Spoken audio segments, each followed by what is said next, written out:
court, and you were wondering why we haven't got a bigger crowd today, but this case is going on for 11 whole days, and so I'm sparing my supporters from having to be here every day, because it's a bit much really, isn't it, to stand outside this place for 11 days on the trot. Yeah. So we've had a big demonstration this week on Tuesday, so that's enough for this week. Yeah. And I'm just here keeping a sort of vigil, so that, you know, I'm just a presence here, and people, if they know that I'm here every day, midday, 12 to 2, yeah, they can just come along like you've come along and have a chat with me. Yeah. Take a little video. Have you got anything planned for Hampstead? Any protests up there, or? Well, what we're doing, the plan is to wait and see what happens in the family court. Once it's finished, once the judge has given her judgment and we know what's going to happen, yeah, then is the time when we can be a bit more public. Right. And depending on what she's going to say about the future of the children, you know, whether they remain in care or whether they can go back to Russia with their grandparents, or, you know, be handed back to their mum's side of the family. Right. Because the grandparents and mum, you know, they'd obviously be together in this and look after the children together. Mum, unfortunately, is under an arrest warrant. At least a European arrest warrant, yeah? Well, that's what we were told. You see, we've been told a lot of confusing things. Yeah. We were told, first of all, Sabine, yes. Yeah. Sabine as well. We were told it's a section 2 to begin with, which is, you know, it's serious but not too bad. But now we're told it's a section 4. Then yesterday I was told it wasn't a section 4. So literally we can't seem to get two accounts of the reality of the situation that match up with each other. And the father's I'm now told it's not an European arrest warrant. Right. With the implication that they're quite safe, and also why don't they come back and everything will be done in a civilised manner? They can just go and give a police statement to the police and, you know, get bail. Yeah, well. So is it true that the father's got more rights to the children now than he had before? Well, it's the same. It's been carrying on right the way through, the same rights. He has double the contact time with the children than the mother has ever had. Right. Which we don't think is quite fair. And, you know, but that's increased since the judge would sort of. This concerns a case which is in the family court, so I actually am not allowed to give too much detail about it. But it is very public on the internet in UK and all over the world, in fact. And it concerns two children who have a British dad and a Russian mum. And they attend a primary school in North London. And last summer they told their mum that their British dad, had been abusing them for many years of their childhood. And that also some teachers at their school were involved as well. So of course it's quite a shocking story. And so when the mum, and she had a boyfriend with her at the time, and the boyfriend actually was the one who spotted that there was something funny in the children's behaviour, and he recognised the signs of child abuse because he had it in his own family. The mother had known there was something the children were hiding from her, but they hadn't been able to speak about it because they were told, like all paedophiles tell their victims, if you say one word, terrible things are going to happen. You know, we'll kill you, we'll kill your pet dog, or kill your mum, or whatever it is to threaten the child. So children are terrified of speaking out about what's happening to them.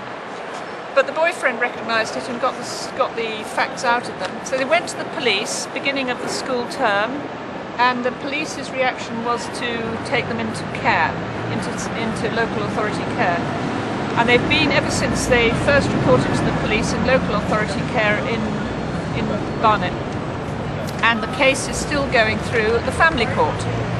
The family court to decide whether the children come out of care and go back with one or other of their parents, or what we would like to suggest is that they go to Russia, to their Russian grandparents, who are very lovely people. Yeah. Is it in that family court just there? There's a family division in this court. Part of this court is for family matters, yes.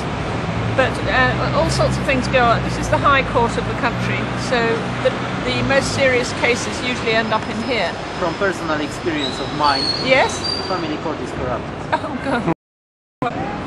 What's your advice for anyone in similar situation?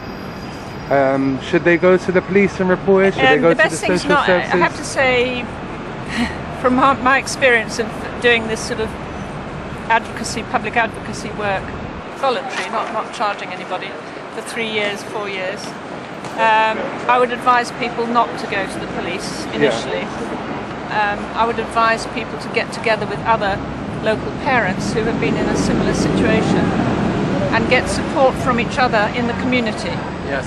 You know, it's very important that. And what And about, I would also advise people to do a lot of research on the internet about other cases, your own case, you know, the people actually in your case who you feel were the least fair towards you and who you suspect of having made up evidence against you. Get the names of all those officials, all those police people, and just sit on it. But you know, keep it's it a quiet case for a against while. the court at the moment. So Because what has to happen is that we need an alternative to these family courts and these family divisions of councils. separatism. Yeah, we need a people's courts and people's. I don't see any other. So, but a lot of people have suffered similar to you. Every story is different. yeah, He wasn't a family lawyer himself, but he was going to. He knew one or two good firms, and he was going to get a lawyer from one of the good family firms that he knows. right, And then he was also going to find somebody in a criminal. He was actually a corporate lawyer, so he's sort of not the because right they've got department. No, but on the other hand, he's a very, very good guy. Yeah. Completely one of us, and on the same page, and knows. So he's got a few contacts. Got and, some contacts.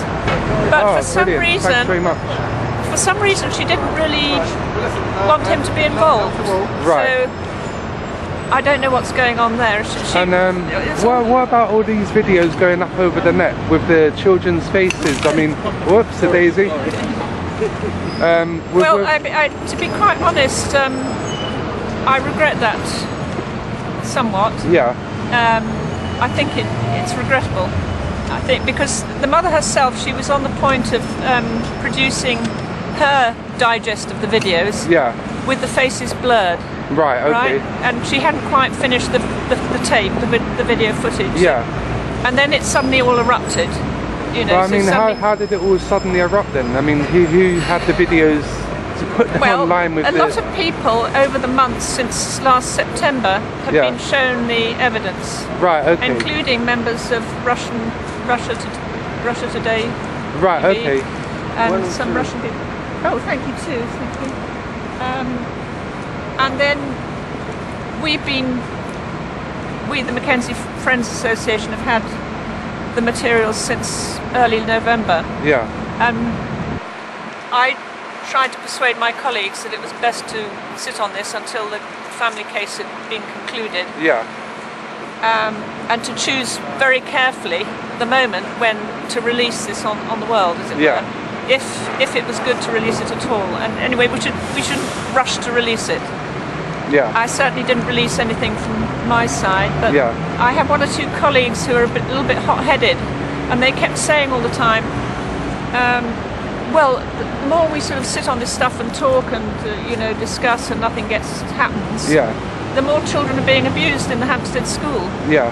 You know, and the children are suffering now. Yeah, it's So shocking, sort of isn't it? feeling of, Because the thing is, like, when you see the children's faces, I mean, it brings it home a lot more than hearing it from an adult, or if they Yeah. were blurred and their voices were blurred, it wouldn't hit home as much as seeing two little kids with their faces Yeah. looking so innocent. I know. I mean, it's actually done a good job well, in one sense, you but know, then, there's sort of other dimensions to this whole story. yeah, I mean, I think there's an angelic element to the children, yeah, you know, and I think there's also an angelic element to the mum. yeah, And it's almost as though they know this is the only way to help all the children, well, exactly, yeah, you know, yeah. and in some way they're a strong little band of people. As I Yeah. say, they're quite angelic. And the children are quite brave. Oh yeah, definitely, yeah. And they could have stayed, when the children started telling the story to their mum, they could all have stayed out in Morocco and not come back and just Which left was the one whole plan, scene, or yeah. gone back to Russia or whatever. Yeah. You know, not been in the UK. mum wanted to come back though, didn't she? Come back. Yeah, She felt it was public duty. right, to save the other kids. And, Yes. Yeah, yeah. But then she wanted to handle it her way, and so it's regrettable that it's all sort of exploded now. But at the same time, it could be the only way to do it. I don't know. I'll let you drink your coffee now.